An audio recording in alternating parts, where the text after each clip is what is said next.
Kalau saran saya itu hindari untuk memanggil atau mengundang belantik datang ke kandang untuk mereka itu agar membeli ke kandang kita. Kenapa? Bismillahirrahmanirrahim. Assalamualaikum warahmatullahi wabarakatuh.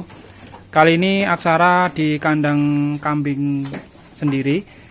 Judul yang kami angkat pada video kali ini tentang waktu terbaik menjual kambing agar kita sebagai peternak itu untung.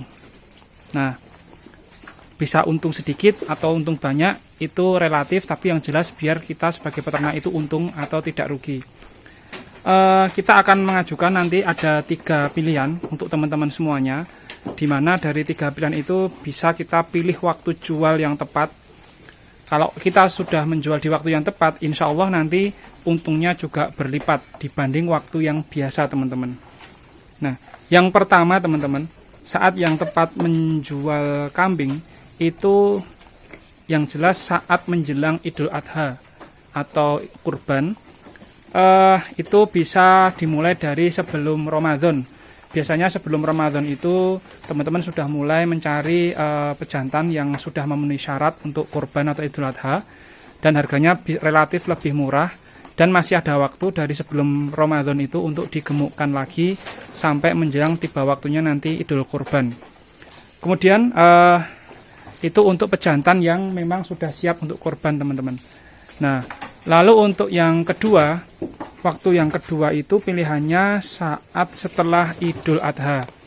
Nah, saat setelah Idul Adha itu yang kambing jantan yang bagus dijual itu untuk bakalan, teman-teman. Artinya bakalan itu usia sekitar 7 bulan, di mana bakalan itu nanti siap untuk kurban pada tahun berikutnya. Nah, itu opsi yang kedua atau pilihan waktu yang kedua. Masih ada lagi beberapa poin pilihan waktu lagi, nanti akan kami perjelaskan lagi, tapi salah satunya yaitu untuk kebutuhan akikah. Jadi kambing itu kalau kita di kandang memang ada misalkan permintaan untuk akikah, kita bisa menyediakan untuk kambing pejantan yang sudah memenuhi syarat. Nah, di luar opsi pilihan waktu penjualan yang terbaik itu bisa kita menjual, tapi kadang karena waktunya tidak pas, untungnya juga kurang optimal, teman-teman. Jadi misalkan cempe atau anak kambing ini yang usianya sekarang di bulan Juni itu masuk di 3 bulan, itu nanti kalau waktu yang terdekat mendekati waktu yang terdekat yang terbaik untuk kita jual, itu nanti cempe jantan ini kita jual setelah Idul Adha. Artinya di usia 7 bulan cempe ini banyak nanti dicari untuk peternak-peternak pengemukan yang memerlukan cempe jantan di usia 7 bulan, artinya sebagai bakalan. Nah, itu setidaknya ada opsi untuk pilihan waktu jual yang tepat. Kemudian saya juga perlu memberitahukan juga tentang waktu yang setidaknya bisa kita hindari untuk menjual kambing. Nah, jadi yang kita hindari itu saat cempe itu yang pertama ya teman-teman, itu saat cempe itu usianya saat cempe itu kondisi fisiknya itu kurang bagus atau tidak bagus, sehingga kita perlu perbaiki dulu asupan makanannya biar pertumbuhan cempe itu bagus. Bisa dilihat dari nanti pola bulunya. Nah, setelah bagus baru kita bisa jual. Kemudian yang kedua, untuk waktu yang kita hindari menjual kambing itu, nah ini kadang juga teman-teman mungkin juga sudah tahu, tapi ada juga yang belum. Kalau saran saya itu hindari untuk memanggil atau mengundang belantik datang ke kandang untuk mereka itu agar membeli ke kandang kita. Kenapa? Karena kalau kita itu mengundang belantik atau pedagang ke kandang kita untuk agar membeli kambing kita, itu secara psikis itu penilaian belantik tersebut atau pedagang tersebut kita itu butuh uang. Artinya posisi harga itu lebih menang mereka dibandingkan kita yang sebagai peternak. Maka langkah baiknya jika kita juga mulai melakukan pemasaran sendiri, baik melalui media sosial maupun melalui kalau istilah jauhnya getok tular ke teman-teman kita, relasi kita. Nah, itu lebih efektif karena faktor kepercayaan akan lebih efisien nantinya, teman-teman. Rekomendasi seperti itu. Nah, itu tadi waktu yang jual yang tepat dan waktu yang harus kita hindari untuk menjual kambing. Nah, kemudian yang lain juga kita bisa juga menyampaikan kali ini kan di kandang kami kan ini breeding ya atau peranakan. Nah, itu kan kita mendapatkan cempe jantan dan betina ya. Nah, jadi seperti ini. Yang sebelah kanan saya ini cempe jantan, yang ini cempe betina. Secara fisik yang cempe betina ini lebih kecil dibandingkan yang cempe jantan usia 3 bulan. Nah, untuk cempe jantan yang ini teman-teman, itu pilihan waktunya itu kita bisa menjual di usia 3 bulan atau lepas sapi. Terus kemudian yang terdekat lagi 5 bulan atau nanti 7 bulan. Tergantung kita kebutuhannya apakah perlu segera uang atau tidak. Nah, jadi biasanya 3 bulan itu sudah lepas sapi. Nah, kalau 7 bulan itu sudah bakalan untuk penggemukan teman-teman.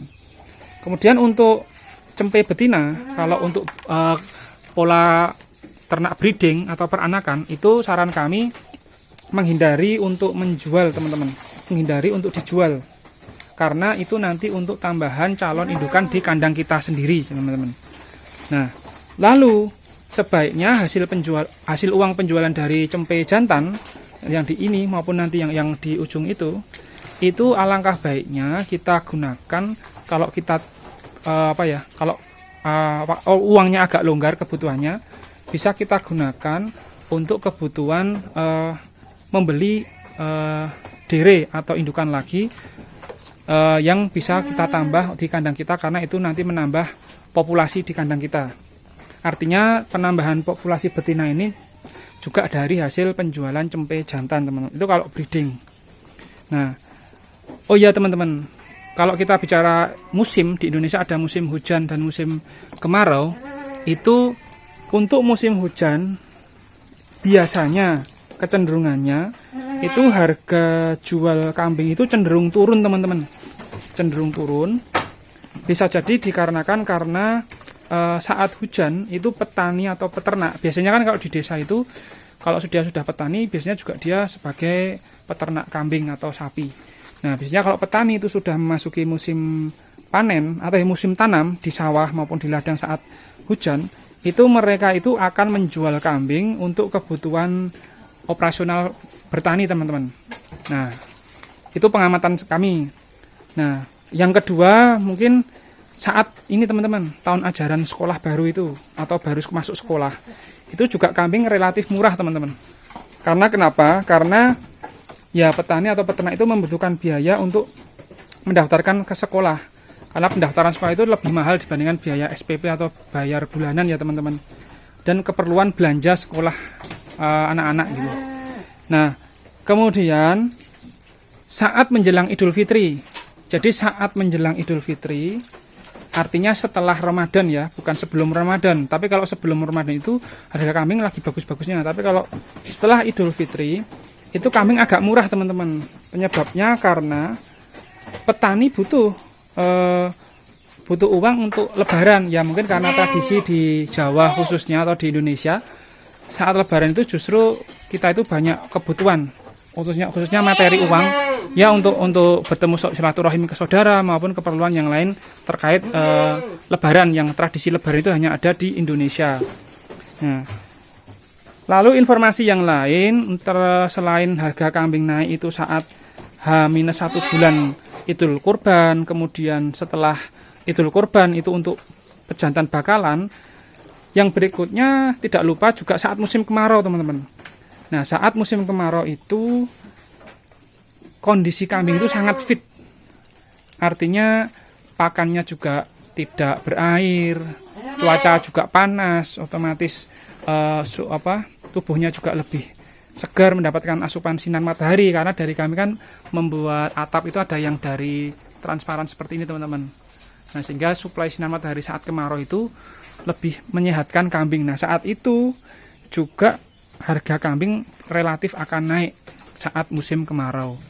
Nah, mungkin ini sedikit informasi dari kami agar teman-teman bisa menentukan saat kapan menjual hasil ternak yang ada di kandangnya teman-teman. Kecuali kita kalau sudah bicara butuh uang, kalau kita sudah kepepet butuh uang, akhirnya ya kita mohon maaf tidak melihat waktu ya, saat itu juga mana yang bisa kita jual teman-teman. Nah, semoga dari cerita kami ini bisa bermanfaat, berbagi pengalaman kepada teman-teman semua. Terima kasih. Wassalamualaikum warahmatullahi wabarakatuh.